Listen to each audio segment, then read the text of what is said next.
How do we gauge where an organization stands with respect to understanding and implementing user-centric design?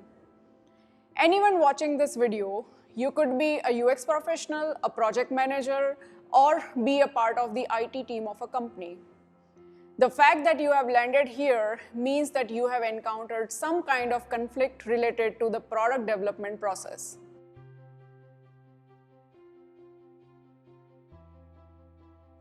Hello and welcome. I'm Bansi and I'm the CEO of Koru UX Design. My journey in the field of UX design spans a decade, and in these years, I have come across several companies with very diverse levels of design awareness.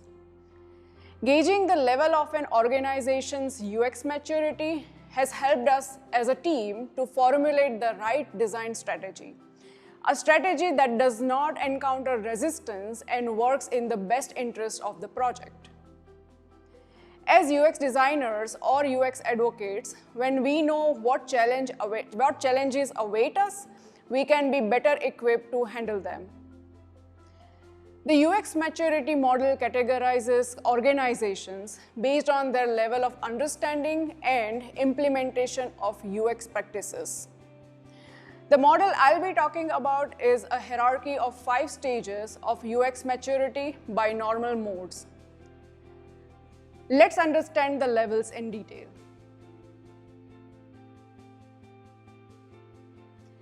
An organization at this level is essentially unaware of UX and the value it brings. It tends to pursue product functionality in an isolated manner. UX processes are dismissed entirely as being worthless, and if in the rarest case it is considered at all, it's likely to be confused with visual design. An organization at this level has to suffer the due losses of ignoring usability to realize the true potential of UX. It is quite hard to convince them based on theories.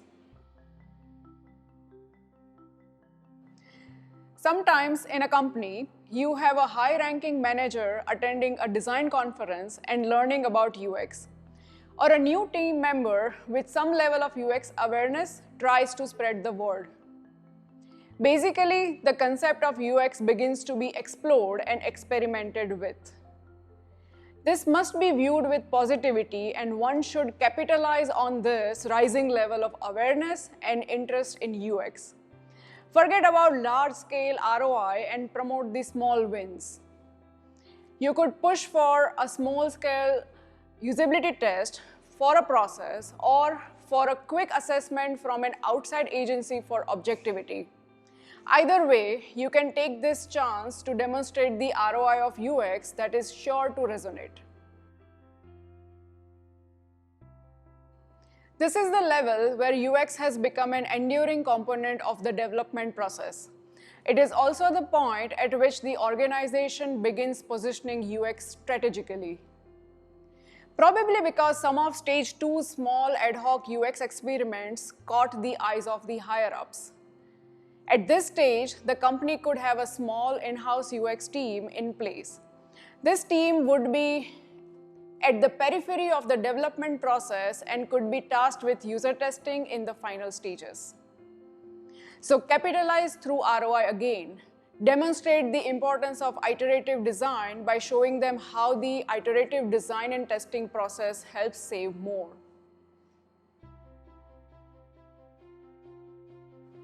At the committed stage, projects are approached at the organizational level.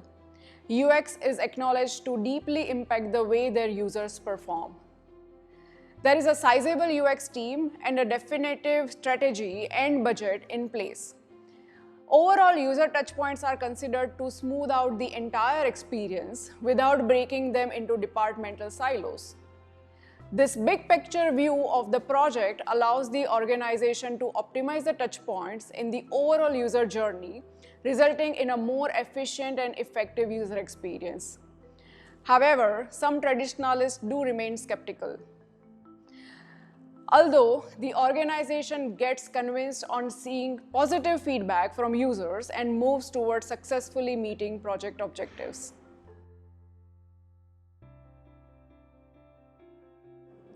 The ultimate level of UX maturity is the development of an experience-centric culture, universal to the organization. Such companies have the advantage of agility, customer centricity, and refined internal processes that come from a profound application of UX practices.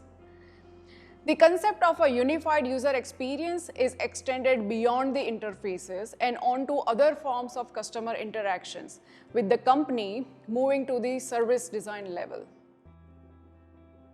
Each development lifecycle at this level is built using user data, including the project definition itself and the requirements. User research drives the company's overall direction and priorities. At this level, the ownership of UX is shared by all teams and departments. To conclude, the journey from UX hostility to UX mastery can be long drawn. However, the first step is to be aware of your standing and moving in the right direction to achieve UX maturity. If you have any questions, drop them in the comment section below and we can keep the conversation going. Thanks for watching.